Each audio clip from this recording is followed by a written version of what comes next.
नमस्कार, आपण बघत आहात CTV न्यूज. नजर प्रत्येक बातमीवर.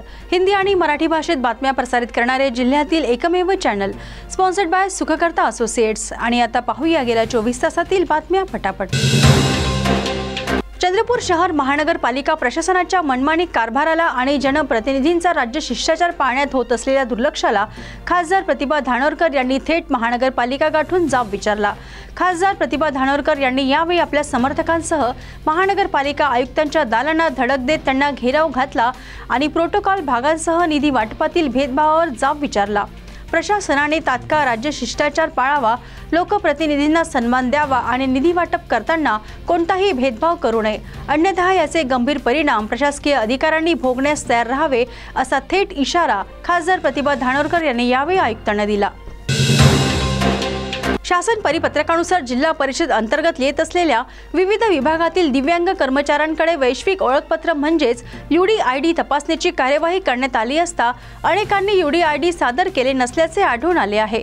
शासन परिपत्रकानुसार आपण घेत असलेल्या दिव्यांगासाठीच्या सवलती, योजना इत्यादी लाभ याद्वारे बंद करण्यात येत असून तात्काळ 7 दिवसाच्या आत वैश्विक ओळखपत्र UDID या कार्यालयात सादर करावे, असे जिल्हा परिषदकडून कळविण्यात आले आहे.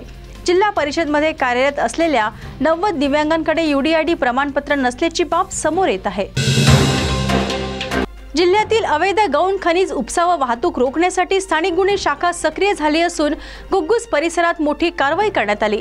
गोपनीय माहितीच्या आधारे घुग्गुस पोलीस स्टेशन हद्दीत सापळा रचून 2 ट्रॅक्टर ट्रॉलीमध्ये चोरटी रेती वाहतूक करणाऱ्यांना पकडण्यात आले असून एकूण 12,20,000 रुपये किमतीचा मुद्देमाल जप्त करण्यात आला आहे. जप्त करण्यात आलेल्या आरोपींची नावे सुंदर रामचंद्र कुकडे, मनोज सुरेश झाडे, राकेश भाऊराव गोर, राहणार वडा, घुग्गुस अशी आहेत. तिघांना ताब्यात घेऊन घुग्गुस पोलीस ठाण्यात गुन्हा दाखल करण्यात आला आहे. नगर परिषदेच्या आगामी निवडणुकीचे वारे आता अधिक वेगाने वाहू लागले असून अधिकृत प्रचाराला अजून सुरुवातही झालेली नसतानाच भाजप गटाच्या अंतर्गत वादांनी जोर धरला आहे. दिनांक 18 नोव्हेंबर रोजी रात्री सुमारे 11 वाजताच्या दरम्यान दीपक टॉकीज परिसरातील एका नगरात गोकुळाच्या दारी पक्ष प्रवेशाच्या दरम्यान भाजप समर्थित 2 संभाव्य उमेदवारांमध्ये तीव्र बाचाबाची झाल्याची माहिती समोर आली आहे. हा वाद उमेदवारीच्या वाटपावरून झाल्याची गोपनीय माहिती आहे आणि हे प्रकरण दडपण्याचा पुरेपूर प्रयत्न केला जात आहे. तसेच ही निवड उमेदवारीसाठीच नाही तर जुने वैर देखील उखडण्याचा हा प्रयत्न असल्याचे सांगितले जात आहे. वरोरा पोलीस स्टेशनच्या हद्दीत 17 नोव्हेंबर रोजी बँकेतून काढलेले 1,40,000 रुपये दुचाकी वाहनाच्या डिक्कीतून अज्ञाताने लांबविले. मात्र पोलिसांच्या तपास चक्राने अवघ्या 3 तासात आरोपीला अटक करण्यात आली. 17 नोव्हेंबरला फिर्यादी 45 वर्षीय सुनील वासुदेवराव घाटे, राहणार हनुमानवाड यांनी चिकन मार्केट जवळील बँकेतून 1,40,000 रुपये काढत ते मोपेड वाहनाच्या डिक्कीत ठेवले. त्यानंतर यात्रा वार्डातील हॉटेलमध्ये घाटे गेले.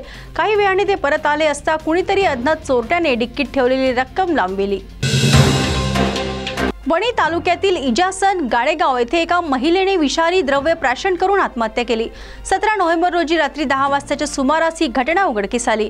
संगीता विठ्ठल निळे, वय वर्ष 55 असे मृत महिलेचे नाव आहे. या घटनेमुळे परिसरात हळहळ व्यक्त होत असून आत्महत्येचे नेमके कारण अद्याप स्पष्ट झालेले नाही. वणी तालुक्यातील राजूर कॉलनीत एका घरगुती हिंसाचाराची घटना समोर आली आहे.